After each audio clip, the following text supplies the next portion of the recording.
Most fighters who move up and down weight classes tend to get exposed.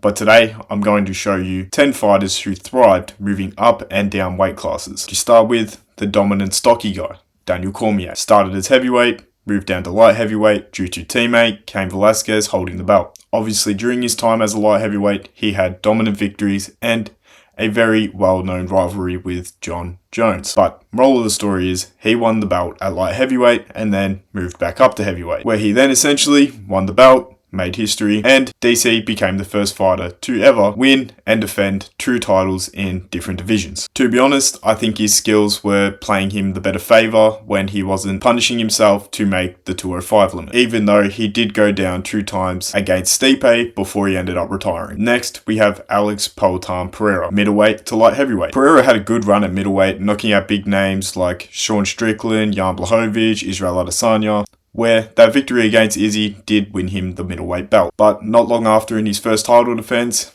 Izzy knocked him out to take the title back. Now, it's not a secret that the weight cut definitely had some repercussions on Alex, where he would move to 205 and knock out Yuri Prochazka to win the belt at light heavyweight. Then he went on to defend the belt multiple times against Yuri Prochazka again, Jamal Hill, and Khalil Roundtree, and obviously Ankalaev. He did lose the belt to Ankalaev, but then quickly regained it in their rematch where he finished him in the first round. So in the UFC, he has been an absolute wrecking machine, and now he makes his move to heavyweight. Robert Whittaker, welterweight to middleweight. Rob won the Ultimate Fighter at welterweight, but he did openly express that he had struggles making welterweight, 170-pound limit. For his final welterweight fight against Mike Rhodes, Rob had to cut 16 pounds on the morning of weigh-ins, where he spent 4 hours in the sauna with a sweatsuit on, and later said the stress was so high he almost called the UFC and said he couldn't do it. After moving to middleweight, he turned himself into a UFC champion and one of the most respected guys in the UFC today. Next, we have Ilia Topuria, one of the freshest and most exciting examples. Topuria vacated the featherweight belt and moved up to lightweight after knocking out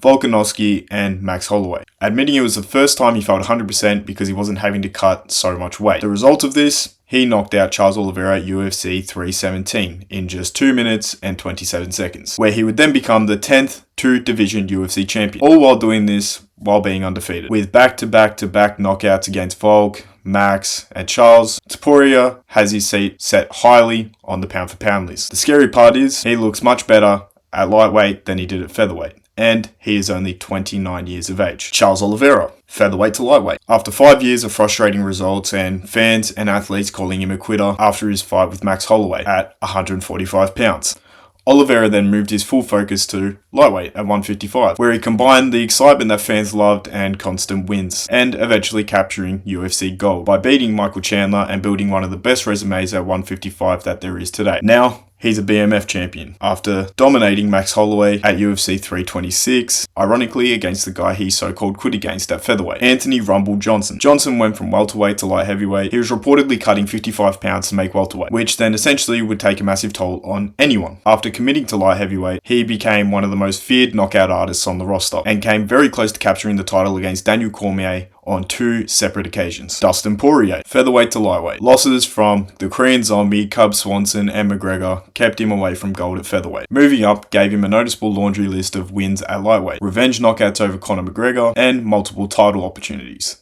He captured the interim title against Max Holloway, but unfortunately he couldn't capture the undisputed title on 3 different occasions, with all title fights coming to a loss by submission. Rashad Evans, heavyweight to light heavyweight, was a clear size disadvantage competing at heavyweight on The Ultimate Fighter, but after moving down to light heavyweight, he was undefeated in his first 7 fights, which then led to him knocking out Forrest Griffin and claiming undisputed gold. Then he would hold the belt for 147 days, which is unfortunately the shortest time someone has had the belt at light heavyweight in UFC history, where he then would lose it to Machida, a very worthy opponent. Michael Bisping, light heavyweight to middleweight. Bisping won the Ultimate Fighter at light heavyweight, then went on to go 4-0 at the 205 division, but then a loss to Rashad Evans made him realise his ceiling at 205. He reinvented himself and went on to become UFC champion, with a KO win against Luke Rockhold. Last but not least, BJ Penn, lightweight up to welterweight, clearly giving up size by having moved up by 15 pounds. In 2004, BJ Penn shocked the world as an underdog, where he would choke out Matt Hughes at UFC 46, where he would claim welterweight gold. Now, back in those days, Matt Hughes was a very dominant welterweight, defending the title 5 or so times before he got choked out by BJ Penn. But yes, one of the most shocking upsets in UFC history, and proof that pure skill can overcome a disadvantage in size. Alright guys, that's the video. Hope you all enjoyed, and do us a favor and check out other videos on my channel.